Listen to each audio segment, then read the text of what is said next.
In the sterile corridors of UCSF Benioff Children's Hospital, where hope and despair dance their eternal waltz, Dr. Lena Kim adjusts her surgical mask one more time. Her hands, steady as a surgeon's should be, betray no hint of the storm brewing in her heart. Today, she faces a case that will test not only her medical expertise, but the very limits of what science can achieve when love refuses to surrender. 26 weeks into what should have been a routine pregnancy, Sarah and Rafael Mendez received news that would shatter their world. Their unborn son, Quinn, was drowning in his own body, trapped by a merciless condition called non-immune hydrops fetalis.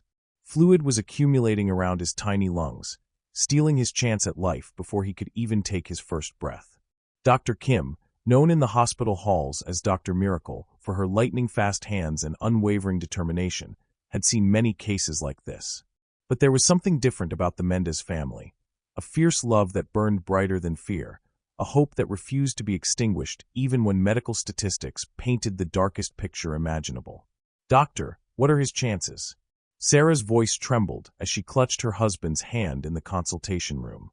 The question hung in the air like a prayer desperate for an answer. Dr. Kim looked into their eyes and saw something that made her decision. She saw parents who weren't ready to give up, who believed in miracles even when science suggested otherwise. In that moment, she knew she would risk everything, her reputation, her career, perhaps even her own emotional well-being, to give this family what they needed most, a chance. This is the story of how a brilliant surgeon, a determined family, and an unborn baby named Quinn would prove that sometimes, when science and love work together, the impossible becomes possible. It's a journey through the darkest valleys of modern medicine, where every decision carries the weight of a life, and every procedure is a battle against time itself. But Quinn's story is more than just a medical miracle. It's a testament to the power of never giving up, even when hope seems as fragile as a heartbeat on a monitor. It's about the courage to choose life when death seems inevitable, and the strength to believe in tomorrow when today feels unbearable. If you've ever faced a moment when everything seemed lost, when the diagnosis felt like a death sentence, when hope seemed like a luxury you couldn't afford, this story is for you. Because sometimes the greatest victories come from the smallest fighters, and the most profound miracles happen in the most unexpected places. Join us as we witness the extraordinary journey of Quinn Rafael Mendez IV, a little boy who taught an entire medical team that love, combined with cutting-edge science, can move mountains. Dr. Kim was reviewing patient charts in her office when the call came from Dr. Martinez, the referring obstetrician. His voice carried the weight of bad news as he described the ultrasound findings that had brought the Mendez family to his attention. "Lena, I've got a case that needs your expertise. 26-week pregnancy, second child. We're seeing significant fluid accumulation in the fetal chest cavity and polyhydramnios. The parents are devastated, but they're fighters." As Dr. Kim listened to the clinical details, she could picture the scene playing out in examination rooms across the country every day. Hopeful parents receiving news that would change their lives forever. But she also knew that behind every medical term was a human story, a family clinging to hope. Sarah Mendez had felt the first flutter of concern during what should have been a routine 20-week ultrasound. The technician had grown quiet, spending extra time focusing on the baby's chest area. When Dr. Martinez explained that he couldn't get a clear view of the heart, Sarah's maternal instincts whispered that something wasn't right. "Everything looks fine," Dr. Martinez had assured them, "but I'd like to take another look in 6 weeks, just to be thorough." Those 6 weeks passed like a countdown clock, each day bringing a mixture of hope and growing anxiety. Sarah found herself placing her hands on her growing belly more often, as if she could somehow protect the life growing inside her through touch alone. Rafael, her husband, threw himself into research mode. As an engineer, he was used to solving problems through logic and data. But pregnancy complications weren't engineering problems. They were mysteries of life itself, often with no clear solutions or guaranteed outcomes. When they returned for the follow-up ultrasound, the room fell silent as Dr. Martinez studied the screen. Sarah's heart pounded as she watched his expression change. The playful kicks she'd been feeling from her son suddenly felt different, desperate rather than joyful.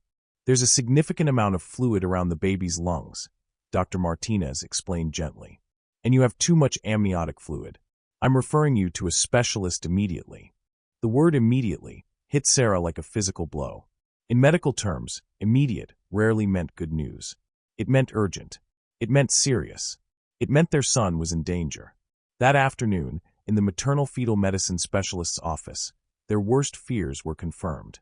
The baby they had named Quinn was fighting for his life before he was even born. The fluid around his lungs was increasing, and with each passing day, his chances of survival were decreasing. "We need to run more tests," the specialist explained. "Amniocentesis, fetal echocardiogram, extensive lab work. We need to understand what we're dealing with." Sarah felt Raphael's hand squeeze hers as they absorbed the magnitude of what lay ahead.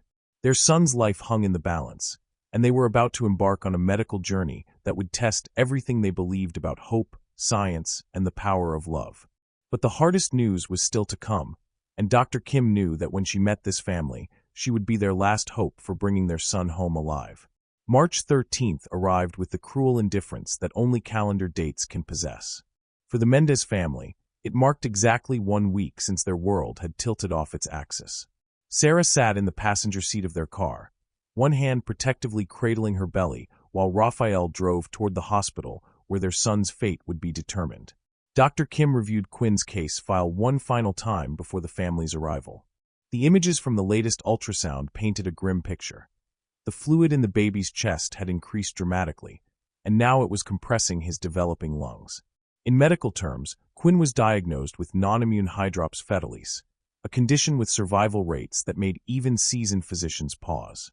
When Sarah and Raphael walked into the consultation room, Dr. Kim saw something that had become familiar to her over years of practice: parents who had aged years in just days. The carefree expectancy of pregnancy had been replaced by the hollow-eyed determination of people fighting for their child's life. "Mrs. Mendez, Mr. Mendez," Dr. Kim began, her voice carrying both professional authority and genuine warmth. "I've reviewed all of Quinn's tests, and I want you to know that we're going to explore every possible option." Sarah's voice cracked as she asked the question that had been haunting her nights. "Doctor, is my baby going to die?" Dr. Kim had learned long ago that false hope was sometimes crueler than harsh truth, but she had also learned that where there was life, there was possibility. "Quinn's condition is serious, very serious. But he has a strong heartbeat, and as long as his heart is fighting, we're going to fight with him." The medical team at the hospital had been less optimistic. In sterile terms, they had explained to the family that babies with hydrops rarely survived to birth, and even fewer lived beyond their first days of life. They spoke of managing expectations and palliative care, words that felt like surrendering before the battle had even begun. But Sarah and Raphael weren't ready to surrender. In the darkness of their hospital room, Raphael had spent countless hours on his laptop, researching fetal treatment centers across the United States. His engineering mind refused to accept that there were no solutions. There had to be someone, somewhere, who specialized in the impossible. "There's a place," Raphael told Sarah one night, his voice filled with desperate hope. "UCSF has a fetal treatment center. They do procedures on babies before they're born. If anyone can help Quinn, it's them." When they approached their maternal fetal medicine specialist with their research, expecting resistance or dismissal, they were surprised by his response. "The UCSF Fetal Treatment Center," he nodded thoughtfully. "Dr. Kim and her team are pioneers in fetal surgery. If you want to give Quinn every possible chance, that's exactly where you should go." Dr. Kim remembered the phone call from their referring physician. "I have a family here who won't give up on their son," he had said. "The baby has severe hydrops, but these parents, they have something special. They believe in miracles." As she looked across her desk at Sarah and Raphael, Dr. Kim understood what he had meant. Despite the devastating diagnosis, despite the statistics stacked against them, these parents radiated a quiet strength that spoke of unshakable faith in their son's will to live. "We want to try everything," Sarah said, her voice steady despite the tears in her eyes. "Quinn is still moving, still fighting. We can't give up on him." Dr. Kim felt the familiar stirring in her chest that came with cases like this, the mixture of clinical challenge and human connection that had drawn her to fetal medicine in the first place. This wasn't just about medical procedures and surgical techniques. This was about giving love a chance to triumph over the cruelest odds. "Then let's fight for him," Dr. Kim said, and in those 5 words, Quinn's journey from the brink of death toward life truly began. The next phase of their journey would test not only Quinn's will to survive, but his parents' strength to endure procedures that carried their own risks and no guarantees. March 20th dawned gray and uncertain, matching the emotions that churned in Sarah's heart as she was admitted to UCSF Benioff Children's Hospital. A week had passed since they had first met Dr. Kim, and in that week, Quinn's condition had worsened. The fluid that had been confined to his chest cavity was now spreading throughout his tiny body, accumulating under his skin in a condition called hydrops. Dr. Kim studied the latest ultrasound images with the focused intensity that had earned her reputation as Dr. Miracle. Her hands, which had saved countless lives, traced the outline of Quinn's swollen form on the screen. The situation was deteriorating rapidly, but the baby's heart remained strong, a beacon of hope in an increasingly dark medical landscape. The fluid has progressed beyond the lungs, Dr. Kim explained to Sarah and Raphael, her voice gentle but unflinchingly honest. We need to act quickly. I'm recommending a procedure called thoracentesis. We'll drain the fluid from around Quinn's lungs using a needle inserted through your abdomen. Sarah felt Raphael's hand tighten around hers.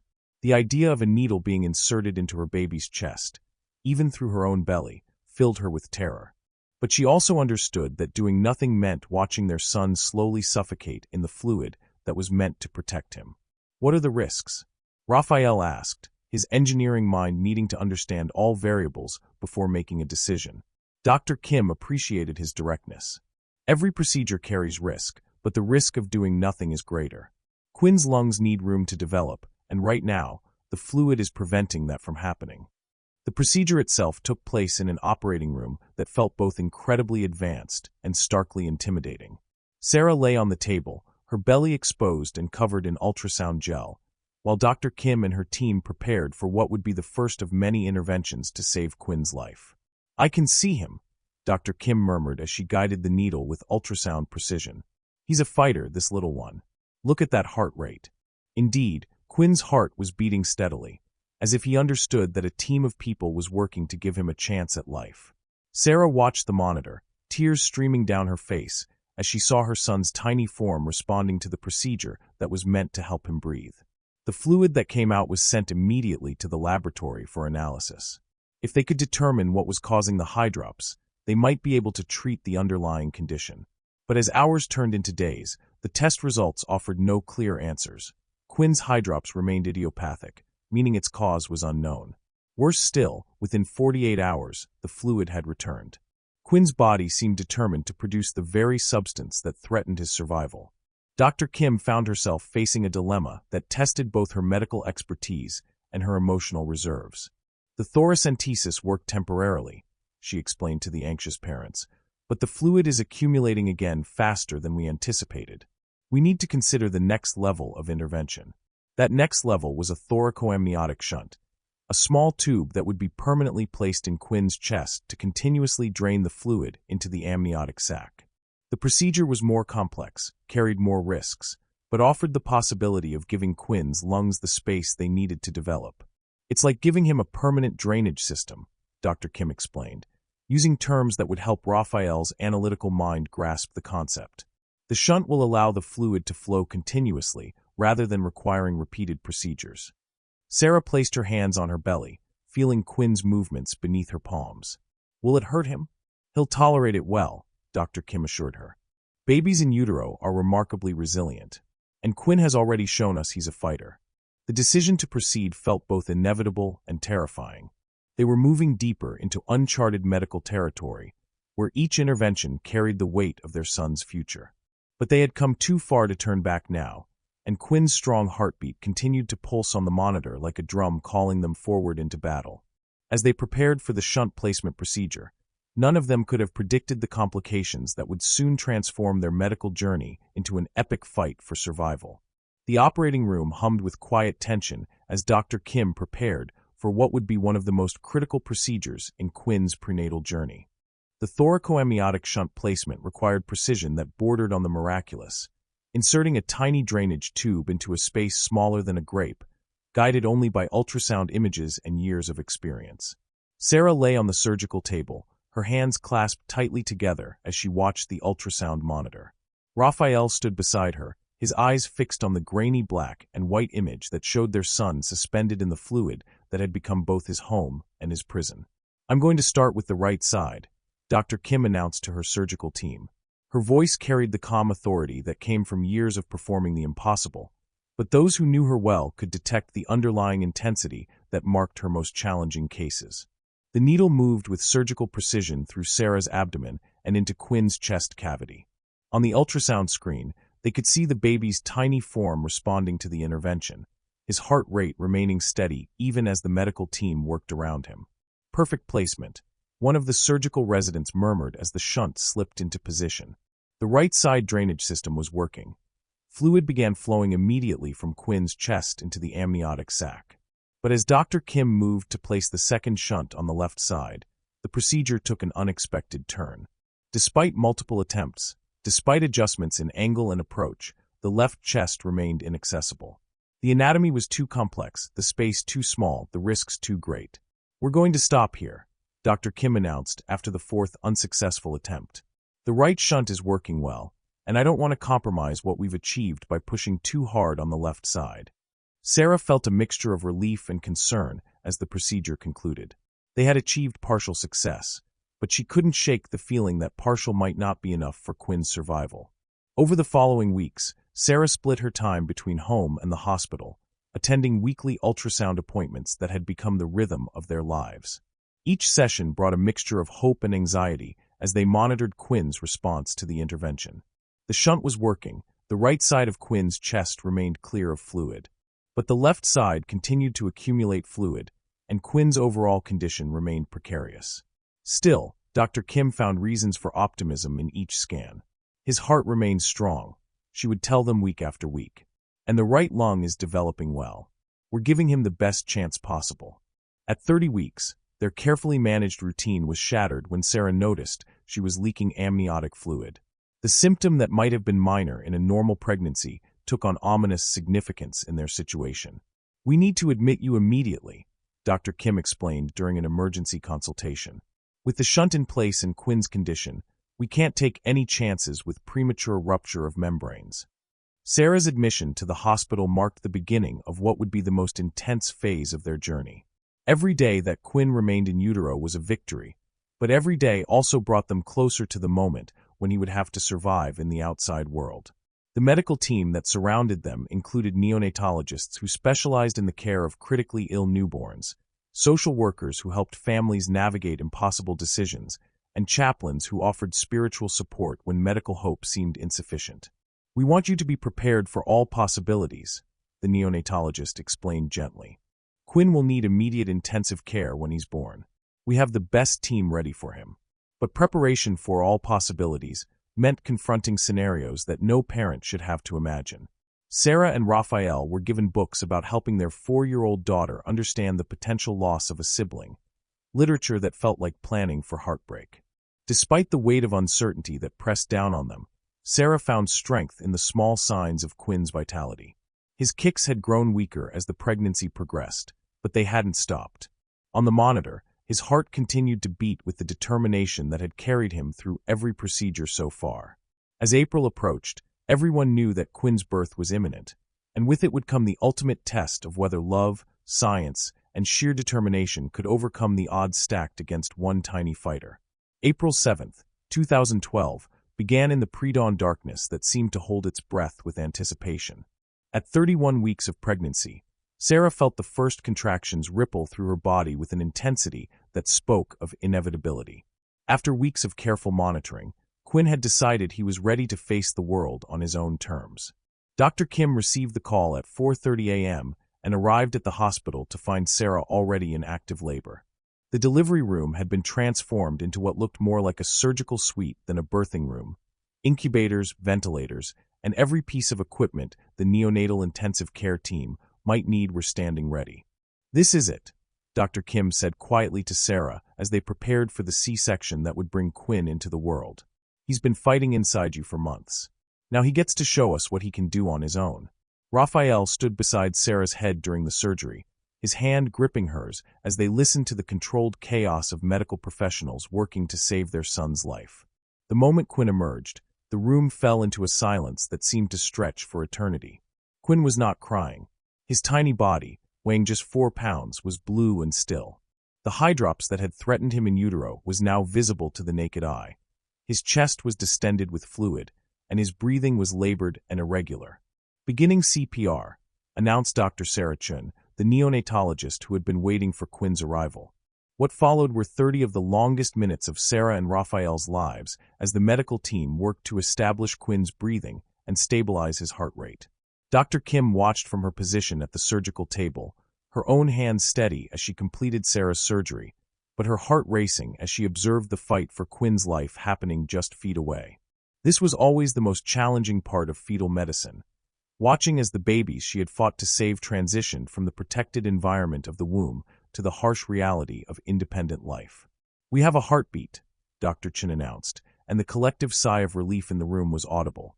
But Quinn's battle was far from over. His breathing was being supported by a ventilator, and tubes had been placed in his chest to continue draining the fluid that had plagued him since before birth. The next 2 hours were a delicate dance of medical interventions as the team worked to stabilize Quinn enough to transport him to the intensive care nursery. Sarah, recovering from her own surgery, could only watch as her son fought for his life, surrounded by more medical equipment than seemed possible for such a tiny person. "He's got more IVs than I've seen on adult patients," Sarah whispered to Raphael. As an oncology nurse, she was familiar with complex medical equipment, but seeing it attached to her own son was overwhelming. Yet there was something in Quinn's demeanor, even sedated and intubated, that spoke of determination. His vital signs, while requiring support, remained stable. His heart, which had been their beacon of hope throughout the pregnancy, continued to beat with steady rhythm. When Quinn was finally stable enough to be moved to the ICN, Dr. Kim found a quiet moment to speak with Sarah and Raphael. "The first week will be the hardest," she explained. "Quinn's body needs to learn how to manage without the support of the pregnancy. But he's shown us repeatedly that he's a fighter." The intensive care nursery became their second home. Sarah and Raphael took up residence beside Quinn's incubator, learning the language of ventilator settings, medication drips, and the subtle signs that indicated improvement or concern. Dr. Kim made daily rounds, and each visit brought careful assessment of Quinn's progress. The fluid drainage from his chest was working well, his heart function remained strong, and slowly, his lung function began to improve. "Look at these oxygen saturation numbers," Dr. Kim pointed out during one of her visits. "Quinn is requiring less ventilator support every day. His lungs are learning to work on their own." The medical team that surrounded Quinn began to feel like family. Nurses who had initially spoken in hushed, concerned tones began to smile more frequently as they reported small victories. Quinn opening his eyes, responding to his parents' voices, showing signs of the personality that had carried him through his prenatal journey. As the days in the ICN turned into weeks, everyone began to believe that the impossible might actually be possible. That love and science working together had given Quinn not just a chance at life, but a real opportunity to thrive. Day 7 in the ICN marked what Dr. Kim would later describe as Quinn's corner. The moment when a critically ill baby transitions from fighting for survival to actually beginning to heal. Sarah noticed it first in the way Quinn's eyes seemed more alert when she spoke to him, and Raphael saw it in the steadiness of the numbers on his monitors. "His chest X-rays are remarkable," Dr. Kim announced during morning rounds, holding up the films that showed Quinn's lungs expanding more fully than they had since before his birth. "The right lung is functioning almost normally, and the left lung is showing significant improvement." The drainage tubes that had been placed in Quinn's chest were collecting less fluid each day, a sign that his body was finally winning the battle against the hydrops that had threatened his life. The ventilator settings were being gradually reduced as Quinn demonstrated his ability to breathe more independently. Sarah and Raphael had learned to read the subtle signs of their son's progress. The way his tiny fingers would curl around their own when they spoke to him. The slight changes in his heart rate when familiar voices entered the room. The growing strength in his movements that suggested his neurological development was proceeding normally despite his premature birth. Premature babies often face developmental delays, Dr. Quinn, the neonatologist, explained during one of their daily conferences. But Quinn is showing us that he's not following the typical pattern. His responses are strong, his muscle tone is good, and his neurological reflexes are appropriate for his adjusted age. The NICU environment, which had initially felt overwhelming and frightening, gradually became a place of hope and healing for the Mendez family. The nurses who cared for Quinn around the clock began sharing stories of other miracle babies they had seen recover from seemingly impossible situations. "I've been doing this for 20 years, said Margaret, Quinn's primary nurse, "and I can always tell which babies have that special fight in them. Quinn has it. He's going to surprise everyone with how well he does." Dr. Kim made her daily visits to Quinn's bedside, not just as a medical professional monitoring a patient's progress, but as someone who had become personally invested in this little boy's journey. She had performed the procedures that kept him alive in utero, and now she was witnessing the fruit of that labor. "Every case teaches us something," Dr. Kim reflected to Sarah and Raphael during one of their bedside conversations. "But Quinn is teaching us about the power of persistence. He never stopped fighting, you never stopped believing, and science gave us the tools to bridge the gap between hope and reality." Week by week, Quinn's medical needs decreased. The ventilator was replaced with less invasive breathing support. The multiple 4 lines were gradually removed as his ability to feed and maintain his own fluid balance improved. The chest drainage tubes, which had been essential to his survival, were eventually removed as his body demonstrated its ability to manage fluid accumulation on its own. By the end of his 4th week in the ICN, Quinn's transformation was remarkable. The swollen, blue baby who had been born fighting for every breath had become a pink, alert infant who was beginning to show interest in his surroundings. "Look at this," Raphael said one morning, his voice filled with wonder as Quinn's eyes tracked his movement across the room. "He knows who we are." Sarah found herself able to hold Quinn for longer periods, feeling his growing strength as he nestled against her chest. The bonding that had been interrupted by his medical crisis was finally able to develop naturally. After 41 days in the UCSF ICN, Quinn had reached the milestones necessary for transfer to a hospital closer to home. The team that had fought alongside the Mendez family to save their son's life gathered to celebrate his graduation from critical care. "This is what makes all the difficult cases worthwhile," Dr. Kim said as she watched Sarah prepare to accompany Quinn in the ambulance that would take them to their local hospital. Seeing a baby who wasn't expected to survive not only living but thriving. The transfer to their local hospital represented more than just a change of location. It was a symbol of Quinn's journey from the brink of death back toward the normal life his parents had dreamed of when they first learned they were expecting a son. 8 days at their local hospital felt like a victory lap after the intensive weeks at UCSF. Quinn continued to demonstrate the remarkable progress that had amazed his medical team, reaching feeding milestones and breathing independently without any support equipment.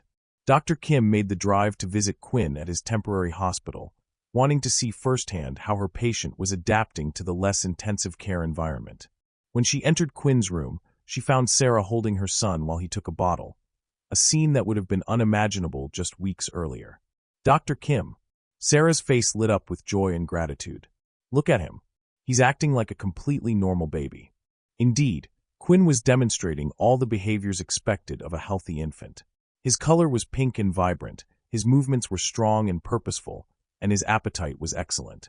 The medical equipment that had surrounded him for weeks had been replaced by the simple comforts of blankets and stuffed animals. His latest chest X-ray shows complete resolution of the fluid accumulation, reported Dr. Williams, the pediatrician overseeing Quinn's local care. "Neurologically, he's meeting all his milestones. Frankly, if I didn't know his history, I would assume he was a term baby who had an uncomplicated birth."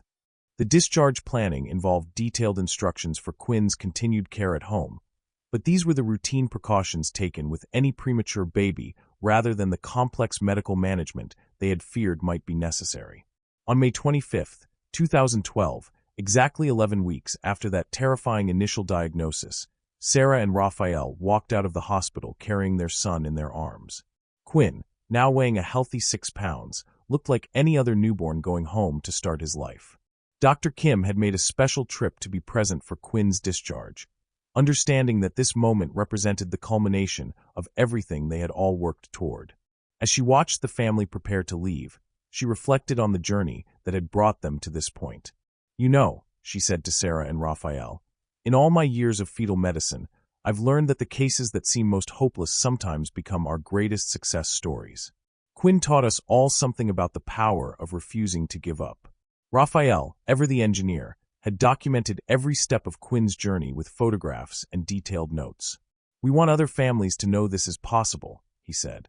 We want them to know that sometimes miracles do happen. As they prepared to drive home, Sarah looked back at the hospital where Quinn had fought his earliest battles for life.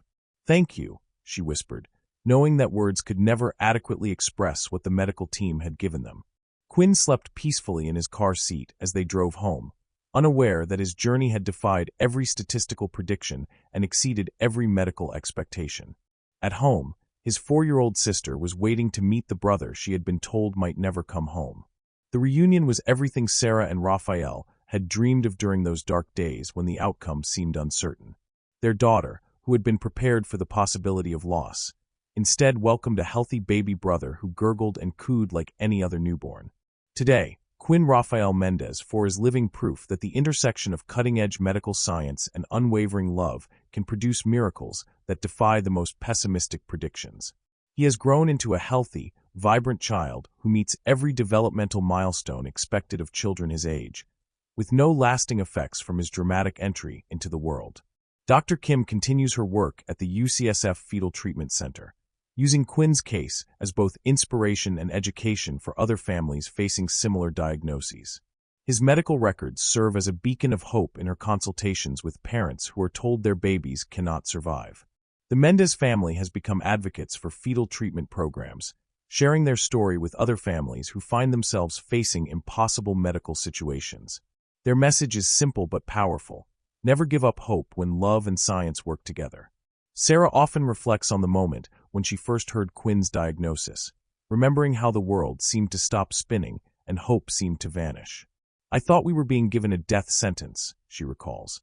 "Instead, we were beginning the most important fight of our lives." Raphael's engineering mind has found peace in the understanding that some problems can't be solved with logic alone. They require faith, determination, and the willingness to trust in possibilities that exist beyond current understanding. For families facing similar diagnoses today, Quinn's story offers more than hope. It offers proof that tomorrow can be dramatically different from today's darkest predictions. It reminds us that every heartbeat matters, every day of pregnancy is a victory, and every medical intervention carries the potential to transform despair into joy. The scar from Sarah's C-section has faded to a thin line, but it serves as a reminder of the day when modern medicine and parental love converged to save a life that many thought was beyond saving. Quinn's laugh echoes through their home now, a sound that seemed impossible during those weeks when his survival hung in the balance. If you or someone you love is facing a medical diagnosis that seems hopeless, remember Quinn's story. Remember that statistics speak about populations, not individuals.